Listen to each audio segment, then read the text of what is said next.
Vamos a saludar al doctor Fernando Tuesta Soldevilla, politólogo de la PUC, catedrático universitario, investigador, ex jefe de la OMPE, que nos acompaña a esta hora de la mañana. Fernando, siempre es un gusto conversar con usted. Bienvenidos, gracias por acompañarnos.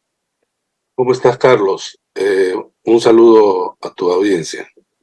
En líneas generales, y antes de entrar de lleno a mirar cada una de las listas que postula la mesa directiva del Congreso, ¿qué te parece en general la forma en que hemos llegado a tener estas dos listas en esta etapa final?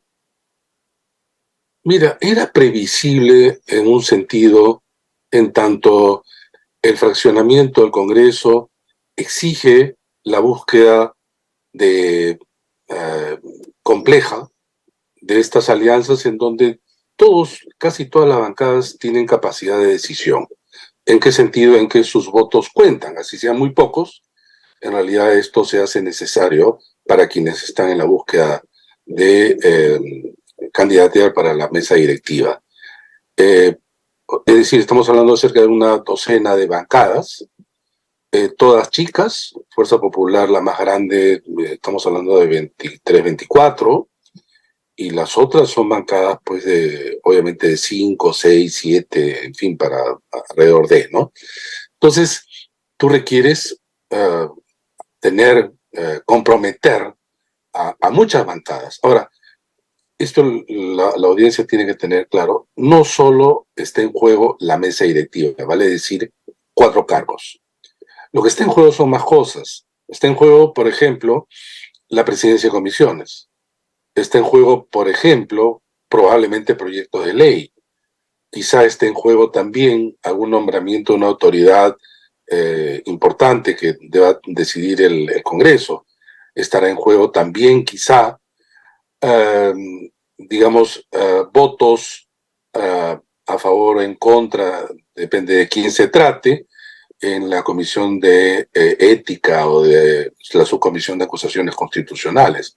Lo que quiero decir es que requiere, pues, de un manejo, por un lado, y por otro lado, complejo, de una diversidad de bancadas. Y allí lo que tú tienes, sin embargo, son dos pequeños soles, ¿no? Por un lado, Perú Libre, y por otro lado, Fuerza Popular. El primero porque ha sido la bancada mayoritaria, y de eso podemos conversar ahora. Ya no lo es, ha llegado a tener ahora ya la tercera parte de su inicial número, que es Perú Libre, y por otro lado, Fuerza Popular. Alrededor de ellos, de alguna manera, se juegan estas negociaciones, y que terminan, pues, por juntar a los extremos, ¿no?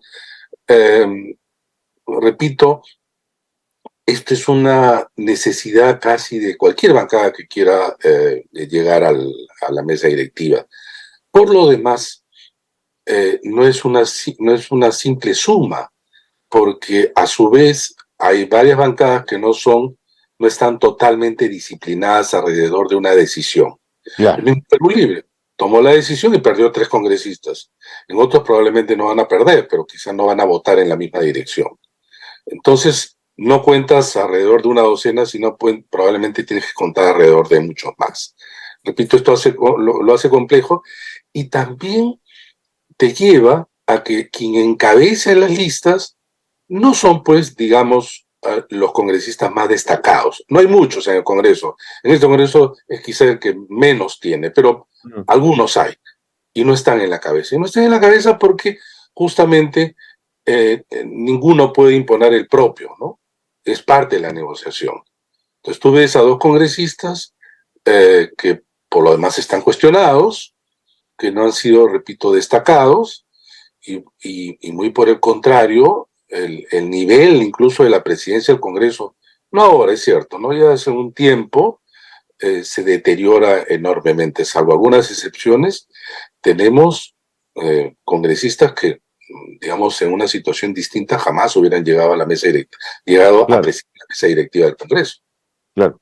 Ahora, Fernando, mucho se ha hablado respecto a la lista 1, que tanto Perú Libre y Fuerza Popular, dos partidos de encarnizada lucha política, estén juntos en esta mesa directiva. Yo te lo digo con honestidad, digamos, yo puedo entender que uno en política pacte con aquellos con quien no se lleva bien, digamos. Pedro Sánchez en España pacta con Bildu, los herederos de Herri Batasuna, ¿no es cierto?, los socios políticos de ETA, está por pactar con los independentistas catalanes para hacer gobierno, y digamos, uno tiene cierta comprensión ahí de la real política, pero es que aquí Fuerza Popular le dijo a Perú Libre fraudista, los acusó de fuerza ilegal. Digamos, más allá de las capacidades de Castillo, fue un Congreso que entorpeció toda la gestión gubernamental de Perú Libre, es decir, con esas heridas de por medio, ¿cómo pactas? Mira, siempre se puede justificar. Yo creo que las bancadas, de alguna manera los partidos, porque en realidad muchas bancadas ya no tienen ni siquiera partidos, pero digamos, quieren estar en la mesa directiva. Pero creo que Perú Libre y Fuerza Popular necesitan estar, que es distinto. No solamente querer, sino necesitar. La mesa directiva es un ámbito de poder político y administrativo en esos dos, digamos, campos. Tanto en Fuerza Popular como en Perú Libre, sus dirigentes máximos están comprometidos de cara a la justicia. Sin duda. Quieren una posición mayor de fuerza. Mira tú, en el caso de Perú Libre, se sabía que si se comprometían, ya estaba cantado, había sido proclamado por varios de los congresistas que así lo hicieron, que si pactaban con Fuerza Popular se retiraban, en todo caso, Sí. cuestionaban fuertemente. Sabiendo eso, ¿cómo así pactan con Fuerza Popular? Porque importa más. O sea, la mesa directiva ahora para Perú Libre es fundamental. Y no solamente yo diría Perú Libre, sino para el serronismo. Incluso llevaría a personalizar a Vladimir Cerrón. Que luego lo envuelva en una fraseología sobre principios, etcétera, es otra cosa. Pero esto, entonces llego a lo segundo. Guardando las grandes, evidentemente, distancias, esta unión, digamos, ellos dicen que no es alianza, ¿no? Esta coincidencia, si lo denominas, hace recordar, digo, guardando las distancias, en aquella que se generó en la década del 50, cuando el APRA 50-60, el APRA pacta con la Unión Nacional Odrista, encabezado por Manuel Odría, que había sido su más directo, fuerte, feroz represor durante el ochenio, ¿no? La gran convivencia, la convivencia política de los 50, fue sentarse en esa famosa foto a los grandes enemigos entre sí. Y claro, unos buscaban la legalidad en el caso del APRA, una mejor posición en el otro lado, y entonces en política siempre hay intereses. Va mucho más allá de lo que pueda decirse abiertamente cuando se habla pues, de gobernabilidad, cuando se habla de estabilidad. No, acá hay intereses muy propios. Lo que importa es cuáles son esos intereses, ¿no? En dónde están anclados esos intereses. Y coinciden. Y entonces, efectivamente, los extremos que tú bien has señalado, que de alguna manera da origen a este nivel también de confrontación tan Así fuerte que es. hubo Así ante es. los poderes del Estado, hoy día, digamos, no solamente coinciden en la mesa directiva, sino que van a tener que coincidir mucho más todavía. Porque si no, sería una mesa directiva inmanejable. Claro, claro. Inmanejable. O sea, esto no los compromete en una sola votación, los compromete en un año de Servinacui Sí, señor. político que vamos a ver, porque no va a ser fácil, ¿eh? No va a ser fácil porque esto obliga además a una relación de un determinado tipo con la presidencia de la República, en donde la señora Dina Boluarte se apoya en el Congreso. Y vamos a ver cómo es este tercer año de gobierno, digamos del periodo 21-26, no hay buen horizonte, ¿no? Y eso es parte de lo que tiene que hacer la mesa directiva. Pero Fernando, lo que planteas es interesantísimo. Este año de Servinacuy que de alguna manera mencionas, pero ayer estuvo con nosotros el congresista Quito, que es uno de los congresistas de Perú Libre renunciante a Sí, sí. partir de la decisión de Perú Libre de ir en esta lista 1 de la mesa directiva, que nos señaló lo siguiente. Él dijo que con esta decisión se pierde el sur, o sea, Perú Libre pierde el sur y el gran apoyo popular en regiones como Puno, Ayacucho, Apurímac. Es decir, si Perú Libre pierde tanto, ¿cuál ha sido el negocio de por medio? ¿Cuál es la ganancia? A mí me suena a ganancia pírrica, pero escuchándote le das una dimensión de más peso. Mira, eh, creo que Perú Libre, y lo conocen bien y lo han experimentado mucho, ganó evidentemente, a su vez, mucho a partir del 21, teniendo a Pedro Castillo como presidente. Todos sabemos que sin una candidatura de Pedro Castillo, probablemente hoy estuviéramos hablando de un ex partido o un partido sin inscripción, fuera del Congreso incluso. Acá se le alinearon los astros y fue el partido no solamente que tuvo más congresistas, sino que recibe el mayor financiamiento público directo de parte del Estado. Imagínate, Perú Libre va a recibir entre el 21 y el 26 cerca de 12 millones de soles. Independencia en número de congresistas, porque la ley está, la ley señala que el reparto del dinero está en función de los votos obtenidos, en este caso el 21. Entonces, acá hay mucho, un interés material importante, porque eso le hace Sin duda, sin también duda. sobrevivir en términos materiales, eso es, a Perú Libre. Y por otro lado, repito, de la mesa directiva tú manejas muchas cosas. Entonces, va a perder, dice Perú Libre, ha perdido el sur. Sí, pero ¿cómo se materializa eso? ¿En liderazgo? ¿De qué tipo? Si eso está también quebrado, hay que acordarse que si bien es el sur ha votado pues a favor de Pedro Castillo, esto era un momento del 21. Hoy día las izquierdas están absolutamente atomizadas y enfrentadas. Lo que está diciendo Verónica Mendoza con Cerrón a través de las redes no es para pasarlo por alto, están, mejor dicho, abiertamente enfrentados, ¿no? A Vladimir Cerrón esto le cuesta. Y personalizo esto porque más allá de lo que en sus comunicados hablen sobre principios, etcétera, es una decisión particular de Vladimir Cerrón, que tiene su brazo político parlamentario en su hermano, Valdemar. Valdemar no va a hacer nada sin que Vladimir Cerrón no lo decida, ¿no? Es decir, ellos prefieren el presente, digamos, con ganancias, ¿no? Que un futuro por esperar algo mejor, ¿no? Ahora, sí, sí coincido contigo en el sentido en que la política no se expresa siempre a través de comunicados o a través de lo que dicen sus líderes o los miembros de los partidos. En el sustrato hay pugnas, tensiones, intereses y una serie de situaciones complejas.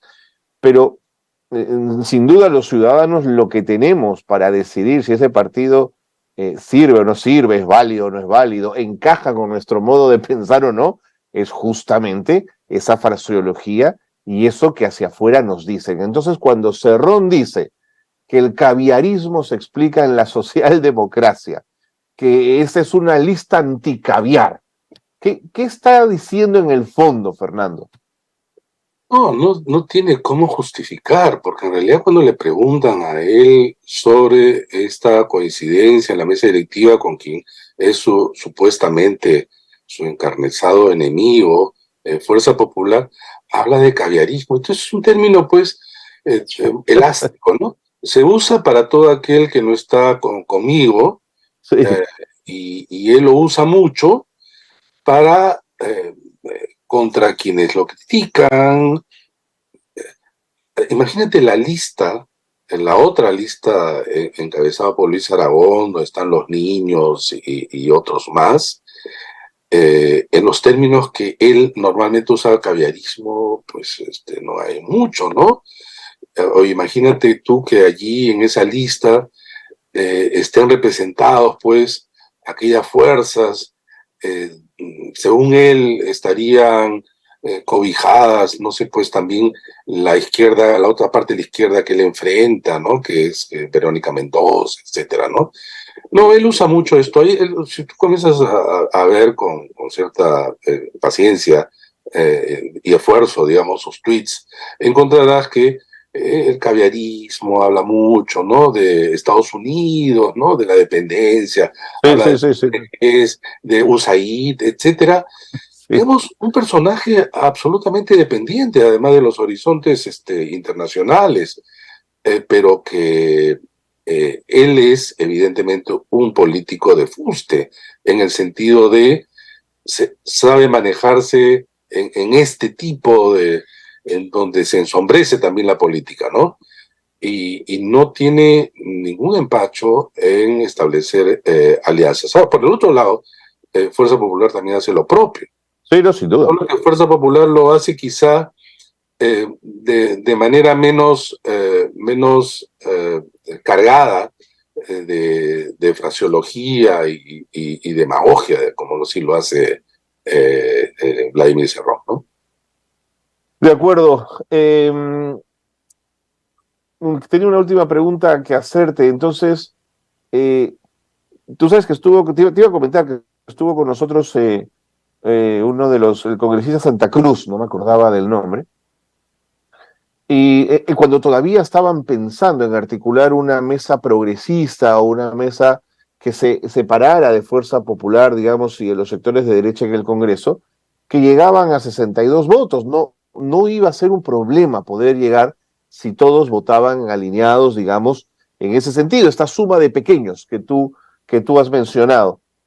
Pero él decía, mi gran preocupación es que puedo pactar con los niños, pero no sé qué van a votar los niños. Y puedo pactar con Podemos y al final no sé qué va a pactar Podemos. Es decir, la precariedad del voto del congresista hoy es nada, Fernando. La validez de la palabra en la política del Congreso del Perú hoy es absolutamente marginal.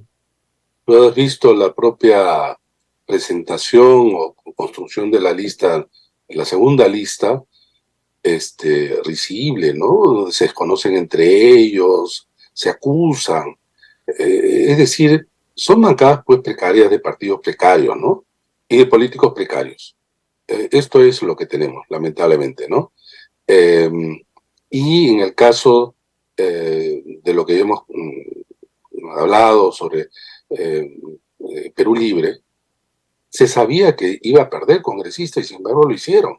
Es decir, Mm, ya era abierto que había ahí mm, una diferencia. Y bien tú lo dices, hay estas bancadas que parecieran llamadas intermedias, ¿no?